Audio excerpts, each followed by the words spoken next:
රැවුල කසනවද? සාමාන්‍යයෙන් රැවුල කසන්න හේතු තුනක් තියෙනවා.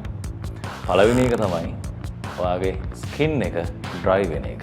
ඒ කියන්නේ ඔයාගේ හැමේ තියෙන තෙතමනේ නැති වෙලා රැවුල කසන්න පටන් ගන්නවා. සුදු පාට කුඩු කුඩු හැලෙන්න පටන් ගන්නවා. හරි කරදරයි. කළු පාට ඇඳුමක්වත් ඔයාට අඳින්න බෑ. මේකට එකම සොලියුෂන් එක බියන්ඩ් ඔයිල් එකක් පාවිච්චි කරන්න. රැවුලේ හැමේ තෙතමනේ තියාගන්න. දෙක පිරිසිදු නැතිකම.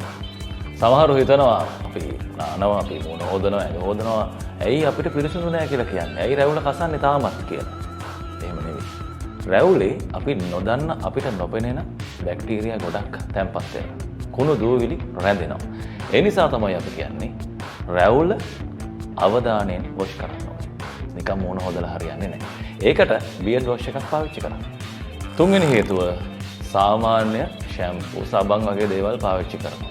ඉස්සර කිව්වට එක සබන් කැටයක් මුළු ඇඟේම ගානවා කියලා ඇත්තටම ඒක හරියන වැඩක් නෙවෙයි.